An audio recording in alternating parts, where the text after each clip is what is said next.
Hello friends, welcome to sports allrounder YouTube channel. Kabaddi தான், Telugu Titans தான். S, அதை பற்றி கொஞ்சம் பேசலாமா? ரைட். கோச் கிருஷ்ணகுமார் ஓடா சாப் ஒரு இன்டர்வியூ கொடுத்துருக்காரு லோக்கல் சேனலுக்கு ஹிந்தியில். அது அப்படி இல்லை தமிழில் ட்ரான்ஸ்லேட் பண்ணி சொல்லுங்கள் சார்னு சில பேர் கேட்டாங்க. அவங்களுக்காக இந்த வீடியோ. இதெல்லாம் ஒரு கண்டென்ட்டாக நினைக்கிறவங்க இங்கேருந்து அப்படி போயிடலாம். போய் பிக் பாஸ் யார் நடத்த போகிறான்னு போய் செக் பண்ணலாம். ஸோ உங்களுக்கு நிறையா வேலை இருக்கும். ரைட். யார் யார் இந்த சேனல் இந்த வீடியோ பிடிக்குதோ அவங்க பார்க்கட்டும். அண்ட் ஷேர் பண்ணுங்கள், சப்ஸ்கிரைப் பண்ணுங்கள். ரைட். அண்டு கிரிக்கெட் பற்றி வர பேசியிருக்கேன். லார்ட்ஸில் தேர்ட் டெஸ்ட் நடக்குது இல்லை, அதோட ப்ரிவியூ காதாலே போட்டிருக்கோம். பார்க்காதவங்க எனக்காக போய் பார்த்து பிடிக்குதோ இல்லையா, எனக்காக ஒரு லைக்கை போட்டுருங்க, முடிஞ்ச ஒரு கமெண்ட்டு போட்டுருங்க. நீங்கள் கேட்குற வீடியோலாம் நான் போடுறேன் இல்லையா. எனிவே, அது ஒரு பக்கம் இருக்கட்டும். டேட் அனௌன்ஸ் பண்ணிட்டாங்க, 29th ஆகஸ்ட்டு. ஜாலி தான் இல்லை, ஃப்ரைடே வேறு. இந்த இன்டர்வியூவில் என்ன சொன்னாருன்றதை பார்ப்போம். இவர் இருக்கார்ல, ஃபஸ்ட்டு கிருஷ்ணகுமார் ஓடா பற்றி டக்குன்னு ஒரு சில இன்ஃபர்மேஷன் உங்களுக்கு தெரிஞ்சிருக்கும். தெரியாது அவங்களுக்கு. PK லெட்டில் இவர் டபங் டெல்லிக்கு கோச்சாக இருந்தார், கப்பு ஜெயிக்க வச்சிட்டாரு. அது முன்னாடி டபங் டெல்லி கப்பு ஜெயிச்சதே கிடையாது, அதுக்கப்புறமும் ஜெயிச்சது கிடையாது, அது வேறு விஷயம். PK லெட்டில் இவர் தான் கோச்சாக இருந்தார், டபங் டெல்லி கப்பு ஜெயிச்சாங்க. அதில் நவீன் எக்ஸ்பிரஸ், விஜய் மாலிக் 2 பேரும் அதுலேருந்து தான் ஃபேமுக்கு மேலே வந்தது. இந்த 2 பேரும் அந்த டீமில் இருந்தாங்க PK லெட்டில். ஸோ இவரோட கைடன்ஸில் வந்தவங்க அவங்க. இப்போ அதே விஜய் மாலிக் தெலுங்கு டைட்டன்ஸில் இருக்கார். ஸோ அதே நேரத்தில் PK லெட்டில் தெலுங்கு டைட்டன்ஸ் வந்து 12வது ரேங்க்கு, ஒரே ஒரு வின்னு தான், 17 தோல்வி. PKL 9ல் அகெயின் 12th ரேங்க்கு, 2 வின்னு, 20 தோல்வி. PKL 10ல் அதே 12th ரேங்க்கு, 2 வின்னு, 19 தோல்வி. சில மேட்சஸை டை ஆச்சு. ஆனால் PKL 11ல் ஒரே ஜம்ப்பு. ஆமாம், இவர் கோச் ஆனதுக்கப்புறம் 12th 7th ரேங்க்கு போயிட்டாங்க. பிளே ஆஃபை மிஸ் ஆயிடுச்சு, ஜஸ்ட் லைக் தட். ஒரு 4 பாயிண்ட் வித்தியாசத்தில் தான். இவங்க 66 தான் எடுக்க முடிஞ்சுது. 70 பாயிண்டில் ஜெய்ப்பூர் போயிட்டாங்க. இதில் பவன் இன்ஜூர் ஆகிட்டார் அந்த டோர்னமெண்ட்டில்.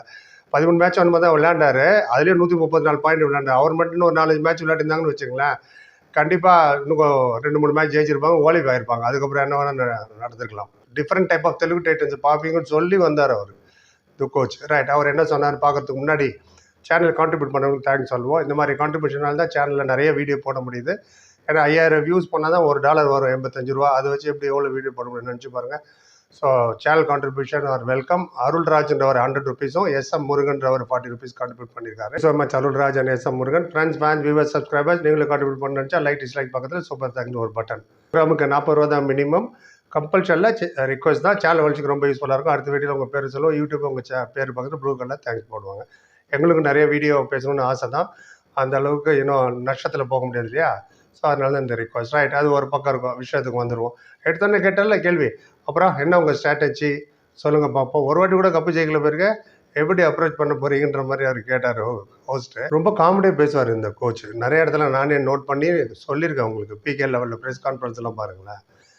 ரைட். இந்த கேள்வி என்ன சொன்னார்னா, டெல்லி भी मेरे आने से पहले टाइटल नहीं जीती थी, ये तेलुगु टाइटन तो क्वालिफाई भी नहीं किया मेरे आने से पहले, तो पूरी उम्मीद है अच्छी परफॉर्मेंस देंगे ये लोग तेलुगु टाइटन्स, और तेलुगु टाइटन्स को चैंपियन बनाने के लिए कोशिश करेंगे. हमारे सामने चैलेंज है और हम इसको स्वीकार करते हैं, इस चैलेंज को அப்படின்னு சொன்னார். ரைட். என்ன தமிழில் சொன்னார்னா, அதாவது நான் வரதுக்கு முன்னாடி டபங் டெல்லி இந்த மேட்ச் இந்த டோர்னமெண்ட் ஜெயிச்சது நான் வந்ததுக்கப்புறம் தான் ஜெயிச்சாங்க. தெலுங்கு டைட்டன்ஸ் குவாலிஃபை கூட ஆகலை இந்த சீசனும். ஸோ ஆனால் இந்த வாட்டி எனக்கு நல்ல நம்பிக்கை இருக்குது. அண்ட் இது எனக்கு முன்னாடி பெரிய சேலஞ்ச் இருக்குது. அந்த சேலஞ்சை நாங்கள் ஸ்வீகார் பண்ணிக்கிறேன். ஐ அக்செப்டிங் த சேலஞ்ச். பெரிய சேலஞ்ச் தான், பட் எங்களோட பெர்ஃபார்மன்ஸ் ரொம்ப நல்லா இருக்கும். தெலுங்கு டைட்டன்ஸை சாம்பியன் ஆக்கிறதுக்கு மேக்ஸிமம் ட்ரை பண்ணுவோம், கோஷிஷ் கரைங்கன்னாரு. அடுத்த கேள்வி இனிமேல் எல்லாமே நான் தமிழில் சொல்கிறேன். ஏன்னா ஃபஸ்ட்டு கேள்வினால எப்போதும் ஹிந்தியில் சொல்லுங்கன்னாங்க. நிறைய பேர் நம்பல பேருக்கு எனக்கு ஹிந்தி தெரியும். எனிவே, அது ஒரு பக்கம் இருக்கட்டும். கேட்டார். அப்புறம் பவன் 60 லட்சத்துக்கு கீழே தான் வந்தார். நீங்கள் FBM யூஸ் பண்ணல, ஏன், என்ன விஷயம் சொல்லுங்கப்பா அப்படின்னு கேட்டார் கூட. ஷாக்கிங் எல்லாருக்கும். इसके पीछे ज़रूर कोई वजह होगी. இதுக்கு பின்னாடி கண்டிப்பாக ஒரு காரணம் இருக்கும். அந்த காரணம் என்ன சொல்லுங்கள், ஏன் பவனை FBMல எடுக்கல, கமான் டெல் மீ, அந்த மாதிரி கேட்டார். அவர் அழட்டிக்கவே இல்லை கோச். சாதாரணமாகவே சொல்லிட்டாரு, ஸ்ட்ராட்டஜிலாம் ஒன்றும் இல்லை, காரணம்லாம் ஒன்றும் கிடையாது. எங்கள் சைடு ஃப்ரான்ச்சைசி ஓனரு, ஆஃபீஸர்ஸ் எல்லோரும் உட்காந்து டிஸ்கஸ் பண்ணி நாங்கள் ஒரு ஃபார்முலா வகுத்தோம். அதாவது ஒரு ஸ்ட்ராட்டஜி ரெடி பண்ணோம். அதுபடி தான் நாங்கள் ஆக்ஷனுக்கு போனோம். அவ்வளோதான். கேள்வி பதில் சொல்லிட்டார். அவ்வளோதான். அடுத்த கேள்விக்கு போகணுன்னு அர்த்தம். ஸோ அப்போ அவர் கேட்டார், அப்போது ஹோஸ்ட்டு நீங்களும் மேனேஜ்மெண்ட்டும் முதல்ல டிசைட் பண்ணிட்டீங்களா விஜய் மாலிக் தான் கேப்டன் ஆக்கணும்னு? அப்போ பவன் வேண்டாம், பவன் இருந்தால் எப்படி விஜய் மாலிக் கேப்டன் ஆக்குறது, அதனால் பவன் வேண்டாம்னு முடிவு பண்ணிட்டீங்களா அப்படின்னு வேறு விதமாக மாட்டி விட பார்த்தாரு. அவர் சொன்னார், இது வரைக்கும் நாங்கள் கேப்டன்சி முடிவு பண்ணவே இல்லை, டைம் தான் சொல்லும் யார் கேப்டன் ஆவாங்கன்னு. ஸோ யார் வேணால் ஆகலாம், ஸோ விஜய் மாலிக் தான் கேப்டன் ஒன்றும் அவசியம் இல்லையே அப்படின்னு சொன்னார். அப்படி அவ்வளோதான் பதில். அடுத்த கேள்வி, இல்லையே உங்கள் சிஇஓ ஆப்ஷன் முடிஞ்ச உடனே ஒரு இன்டர்வியூ கொடுத்தாரு. அதில் சொன்னார் விஜய் மலிக் கேப்டன் ஆகக்கூடும், ஆகலாம், ஹோ சக்தா ஹே அப்படின்னாரு. கரெக்டாக பதில் சொன்னார். ஆகக்கூடும் தானே சொன்னார், ஹோ சக்தா ஹே. ஆகக்கூடும் ஆயிட்டாரு, ரெண்டுத்துக்கும் நிறைய வித்தியாசம் இருக்குது. ஹோ சக்தா ஹே அவர் ஹோ கயா, ரெண்டுத்துக்கும் நிறைய வித்தியாசம் இருக்குது. ஆகலாம் தானே சொல்லியிருக்காரு, பார்ப்போம், கேம்பில் தான் நாங்கள் பார்க்கணும். Of course is a very good player, நல்ல கேப்டன் கூட தான்.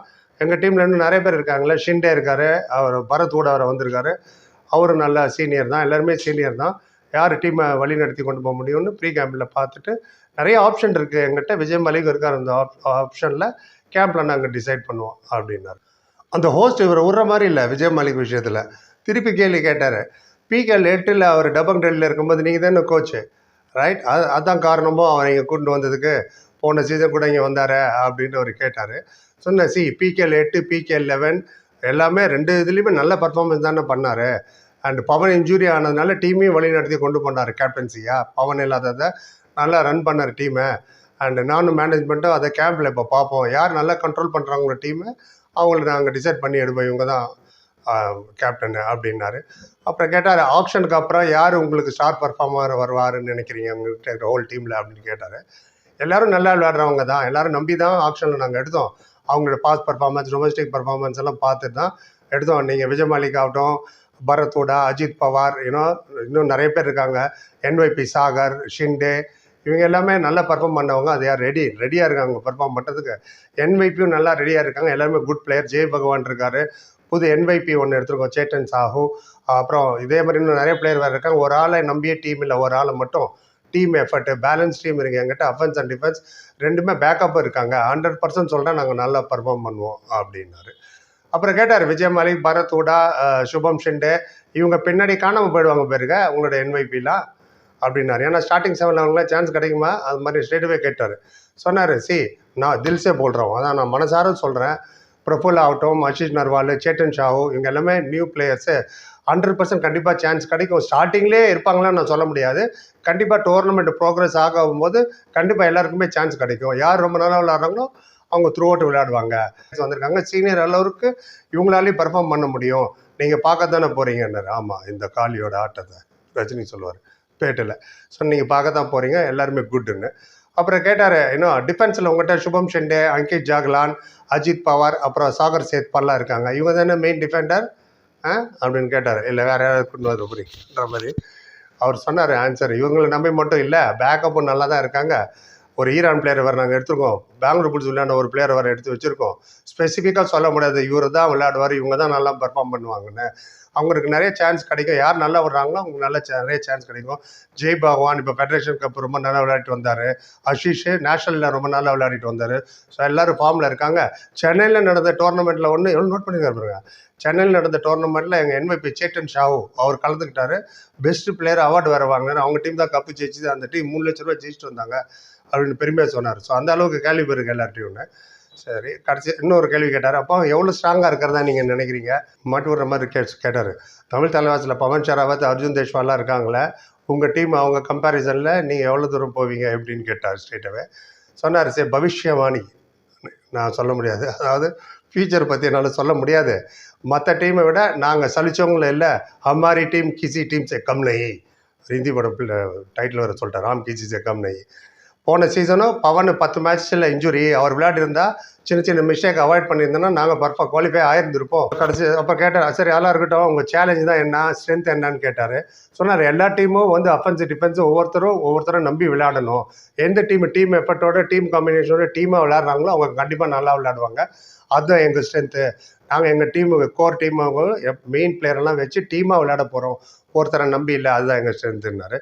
சரி, ஃபேன்ஸுக்கு எதாவது மெச்சேஜ் சொல்லிட்டு முடியுங்க அப்படின்னு கேட்டார். சொன்னார், பிகேஎல் 11 நான் சொன்னேன் ஃபேன்ஸ்கிட்ட, உங்களை நாங்கள் டிசப்பாயிண்ட் பண்ண மாட்டோம், இந்த வாட்டி ஒரு டிஃப்ரெண்ட் தெலுங்கு டைட்டன்ஸை பார்ப்பீங்க சொன்னேன், அதே மாதிரி காமிச்சோன்னார். ஆமாம், பிகேஎல் போன சீசனில் 12th பிளேஸ்லேருந்து ஒரே ஜம்ப்பு 7th பிளேஸுக்கு வந்தாங்க, அதுதான் சொல்கிறார்.